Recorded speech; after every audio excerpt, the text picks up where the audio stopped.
कटक सहर 42 मौजा को संजोग करुवा मुख्य रास्ता बा जो ब्रिज रही तारी कथा आम आपन कहूँ जहाँकि 39 वर्षर पुराणा एवं कांग्रेस सरकार समय तैयारी करा तेबे निकट अतीत गुजरात बरोदारे थिबा महिसागर ब्रिज कोलाप्स पर लोक मान मध्य एक भय सृष्टि होती लोक मैंने भयभीत होती 39 वर्षर 42 मौजा ब्रिज को नहीं यार रक्षणाबेक्षण किए करिवो बा यार अवस्था वर्तमान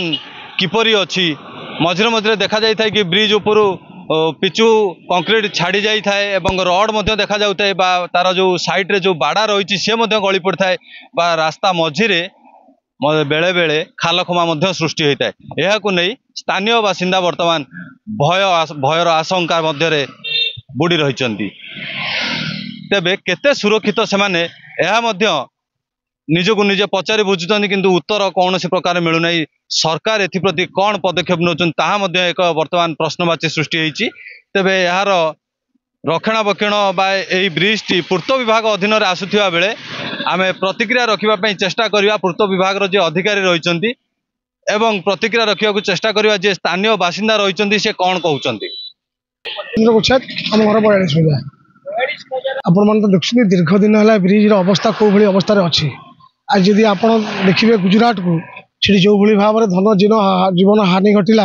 आज तार एटी से घटना न घटे बोली कहीं कहींपारे नहीं देखते बिहार में ब्रिज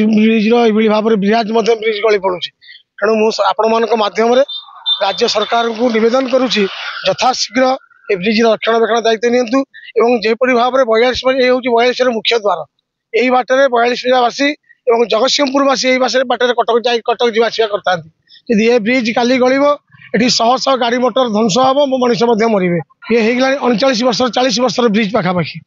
तेणु ये ब्रिज रक्षणाबेक्षण नित्यांत आवश्यक एवं आ परवर्ती समय आउ एक ब्रिज नित्यांत आवश्यक हो जो आम टोटाल 42टावासी जगतसिंहपुर लोक ब्रिज पर निर्भर कर बहु बार सरकार दृष्टि आकर्षण माध्यम प्रिंट मीडिया माध्यम बहु बार सरकार दृष्टि आकर्षण कर स्थानीय प्रशासन दृष्टि आकर्षण कर आम शुणा पाऊँ 100 कोटी टଙ୍କା टेंडर होती केते दूर संभव ता सरकार जानी आपण मैंने निश्चित भाव में तदारख करेंगे। ब्रिज अवस्था भारी दैनिक हाइवा गुड़ा जाऊँगी बाली अरे ब्रिज पूरा खराब हो गला कम करूना कचरा धकड़ कचरा सब आज्ञा आज्ञा आज्ञा आज्ञा किसी ना आज्ञा कौन आज्ञा आम सरकार निवेदन कर सुरक्षा दिंतु ब्रिज टाक रक्षाबेक्षण करूँ ये लाइट बंद नहीं पड़ता आर वर्ष दिवाली की उद्घाटन करते वर्ष किसी ना ये कम करते पुणी फ्यूज गोटे मुख्य रास्ता ये बंद है सब बंद आगे आम तो दाबी करुचु आम नवेदन कर रक्षाबेक्षण करूँ मो ना मनोरंजन दास स्थान जन्मस्थान जीवासा जन्म आम जन्म ब्रिज नुआ केते वर्ष केते आक्सीडेंट भी है ब्रिज नहीं मुझे अधिका कौन कहि खबर तो डेली बंटा हो मुझे लुचई रखीदे से बुझिया लोक बुझे पोता होना ए वर्षा टाइम जो रड जार फुटी से जान किए कर लोक कर दिए ना आम कौन आम जीवास लोक आम एत कहीं बाट करुच्ची आम जीवन से बालांस कटि जाए कौन से कथा किए कह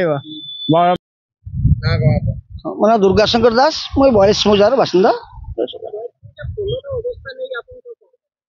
42 मौजार पोलर अवस्था ये बर्तमान हो हेवी वेहिकल चली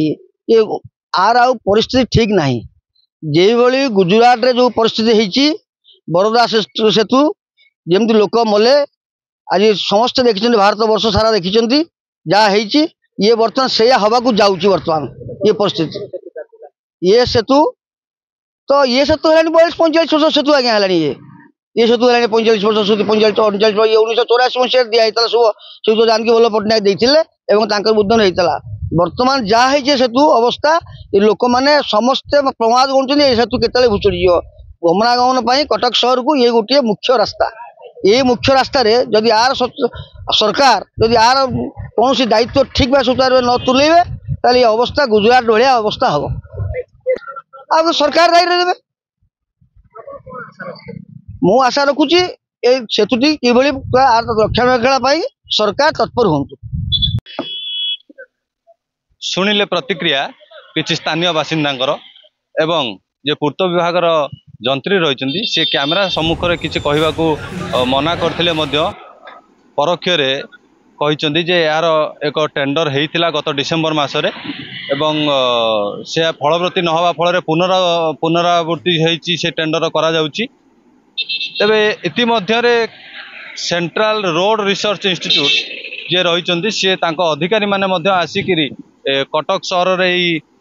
42 ମୌଜା ସେତୁ ବା ମିର୍ଜାପୁର ସେତୁ କିମ୍ବା ଆଖପାଖ ଅଞ୍ଚଳରେ ଥିବା ଅନ୍ୟ ବ୍ରିଜ ଗୁଡ଼ିକର କିପରି ଅବସ୍ଥା ଅଛି ତା ଭିତରେ ସେମାନେ ଆସିକି ଅନୁସନ୍ଧାନ କରି ଯାଇଛନ୍ତି ଏବଂ ଏହାର କାର୍ଯ୍ୟ ମଧ୍ୟ କରାଯିବ ବୋଲି ଯାହା ଯନ୍ତ୍ରୀ ଆମକୁ ପରୋକ୍ଷରେ ପ୍ରତିକ୍ରିୟା ଦେଇଛନ୍ତି। ତେବେ ସବୁଠୁ ବଡ଼ କଥା ହେଉଛି ଗୁଜରାଟର ମହିସାଗର ବ୍ରିଜ କୋଲାପ୍ସ ପରେ 42 ମୌଜାର ଏଇ ବ୍ରିଜ କେବେ ପୁନରୁଦ୍ଧାର ହେଉଛି ତା ଉପରେ ସମସ୍ତଙ୍କ ନଜର ରହିବ। କଟକରୁ ଜୟଦେବ ପାଣି, ହର୍ଷିକା ମିଡ଼ିଆ।